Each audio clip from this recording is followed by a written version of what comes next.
안녕하세요. 요리연구가 이미경입니다. 오늘 우유 요리 맛있게 영상으로 보시면서 집에서 따라도 해보시고요. 그다음에 주변에도 많이 홍보해 주시면 좋을 것 같아요. 그다음에 오늘 요즘 그 아이들도 좋아하고 어른들도 좋아하는 우유 떡볶이를 한번 만들어 보도록 하겠습니다. 자, 먼저 우유 떡볶이에 들어가는 재료들을 한번 보면은요, 일단 제일 중요한 우리나라 국내산 우유를 좀 준비해 주시면 좋겠죠. 그리고 떡이 준비되면 좋을 것 같고요. 그 다음에 나머지는 옵션이에요. 집에 있는 재료들 있으시면 넣으시고요, 없으시면 생략하셔도 됩니다. 그래서 오늘 저는 야채 중에서는 약간 빨갛고 녹색이고 흰색이고 이런 색깔 종류를 다 합쳐서 준비하면 좋을 것 같아서 피망도 준비했고요, 토마토, 버섯을 준비했습니다. 그리고 오늘 조금 맛내기에 포인트가 될 만한 마늘가루도 좀 준비를 했는데요, 마늘가루는 없으시면 마늘로 준비하셔도 좋을 것 같아요. 그래서 그럼 재료를 한번 손질해 보도록 할게요. 자, 먼저 버섯은 뭐 양송이 버섯도 좋고요, 느타리 버섯도 좋고요. 좋아하시는 버섯 있으시면 다 준비하시면 되고요.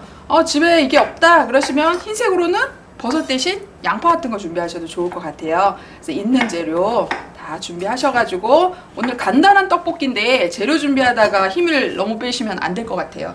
그래서 간단한 재료들로 준비해 주시면 됩니다. 그다음에 우리 우유는 붉은색 과일 야채들하고 궁합이 잘 맞아요. 그럼 가장 대표적으로 제일 먼저 떠오르는 건 딸기겠죠. 그래서 딸기도 좋지만 또 딸기는 지금 시즌이 아니거든요. 그럴 땐 토마토도 붉은색이거든요. 그래서 궁합도 잘 맞는, 우유랑 궁합도 잘 맞는 토마토도 준비해 주세요.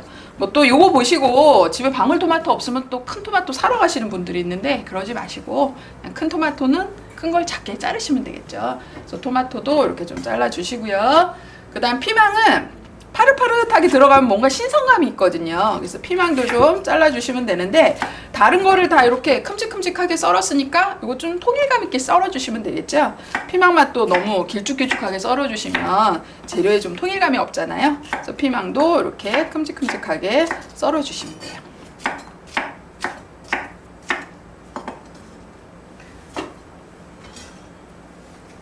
자, 우리가 보통 일반적으로 야채는 좀 볶아주면 더 향과 맛이 있어요. 그래서 여러분들이 양을 좀 많이 한다 싶으시면 야채를 좀 볶아주시는 것도 맛내기의 비법인데요. 쉽고 간단하게 하는 게 우리 우유 요리의 포인트입니다. 따로 볶지 않아도 됩니다. 그래서 오늘 간단한 방법으로요, 우리 국내산 우유를 넉넉히 준비하세요. 많이 드셔야지 좋거든요. 그래서 넉넉히 준비한 국내산 우유를 일단 집어넣으시고요. 자, 그리고 오늘 치즈를 좀 준비했어요. 우유가 우리가 농도가 조금 적잖아요. 치즈가 녹으면서 농도를 내주는 역할도 합니다. 고소한 맛도 있고요, 짭짤한 맛도 있고요. 이래서 특별히 간을 많이 하지 않아도 맛있기 때문에 슬라이스 치즈를 좀 넣어주시도록 하세요. 보이시죠? 치즈가 형태가 없이 지금 스르르 스르르 녹고 있어요.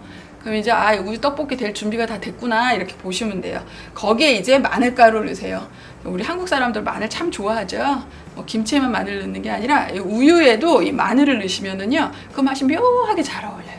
그래서 마늘을 저는 이렇게 가루 마늘이 있어서 이렇게 준비를 했는데요. 이건 마트에서 팝니다. 또 집에서 바쁘신데 마늘 또 말려가지고 가루 낸다고 하지 마시고, 제가 이제 마늘을 가루를 넣는 이유 중에 하나는 우리 우유가 굉장히 고소하면서 그 맛이 있잖아요. 근데 여기에 생마늘을 또 너무 많이 잘못 넣게 되면 우유의 맛이 조금 가라앉더라고요. 그래서 제가 다진 마늘, 그 생마늘도 넣지만 이렇게 마늘 가루를 넣으면 잘 어울리는 것 같아서 마늘 가루를 좀 넣습니다. 뭐 좀 넉넉히 넣었더니 넉넉하게 보이네요. 그래서 끓기 시작하면 여기에 이제 떡을 좀 퐁당퐁당 넣어주시면 돼요. 우리 우유 떡볶이를 할 때 떡은 어떤 떡으로 쓰나요? 별거 아니지만 이왕이면 우리가 떡을 사실 때도요, 좀 얇은 떡을 사세요. 우유가 속으로 쏙 스며들어야 되는데 이 떡 자체가 속으로 쏙 스펀지처럼 스며드는 재료는 아니잖아요. 그러다 보니까 이 우유의 고소한 맛을 잘 느끼시려고 그러면 떡이 너무 두꺼운 가래떡 같은 것보다는 이렇게 좀 얇은 떡이 좋습니다. 그래서 이런 얇은 떡이 요즘은 많이 팔기도 하고요. 집에 가래떡밖에 없다? 그럼 어떻게 하시면 되겠어요? 자르시면 되죠. 그냥 넣지 마시고. 이렇게 얇은 걸 준비해 주시면 좋고요. 저는 오늘 아주 제일 베이직한 기본이 되는 맛을 하기 위해서 떡만 준비했는데요. 요즘 아이들은 떡만 좋아하는 게 아니고요, 만두도 왜 작은 거 있잖아요, 크기별로. 그런 것도 좀 넣어주시면 좋을 것 같고요. 어묵 좋아하신다? 그럼 어묵도 좀 넣어주시면 좋을 것 같고, 저는 떡볶이로 했지만 여기에 이제 파스타 종류가 들어가게 되면 그게 뭐예요? 예, 크림 스파게티, 크림 파스타가 되는 겁니다. 그래서 응용하실 수 있으셔야지 우리 우유를 많이 드시기도 하시고 널리 홍보도 하시는 거지. 우유 떡볶이만 한다고 365일 떡볶이만 하시면 안 되겠죠. 그래서 바글바글 끓기 시작하니까 금방 생각보다 떡이 금방 부드럽게 익어요. 그래서 이렇게 바글바글 끓여 주시다가 이제 떡이 좀 부드럽게 익는다 싶으면 버섯을 좀 제일 먼저 해주시고요. 아까 궁합이 잘 맞는 그 토마토는요, 안 익어도 먹는 재료잖아요. 그래서 오래 넣고 끓인다 생각하지 마시고, 예, 궁합도 좀 맞춰주시고 색감도 맞춰주시는 방법으로 조금 더 끓으면, 버섯이 좀 익으면 그때 넣어주시면 될 것 같아요. 지금까지는 우리가 우유를 마셔라, 몸에 좋다, 또 마셔라 이렇게만 얘기를 했는데, 이제 마시는 건 당연한 거고요. 이렇게 다양한 요리로 이미 우리 아들, 딸, 손자, 며느리들은 다 하고 있습니다. 그래서 이런 떡볶이도 알고는 있지만 아직도 한 번도 실천해보지 않으신 분들은 이번 기회에 이렇게 떡볶이 만들어 보시면 좋을 것 같아요. 그래서 끓고 있으니까 여기에 토마토도 좀 넣어주시고요. 그 다음에 피망도 넣어주시면 떡볶이가 금방 끝이 납니다.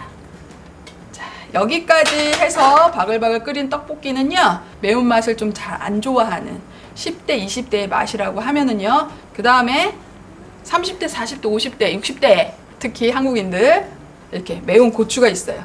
그러니 고추도 한두 개씩 넣어주시면 빨갛지 않아도 매콤하고 칼칼한 맛이 납니다. 자, 이렇게 끓여주시면 떡볶이가, 푸짐한 떡볶이가 완성이 됩니다. 여기에 이제 마지막으로 소금하고 후추를 좀 넣어주시면 되는데요.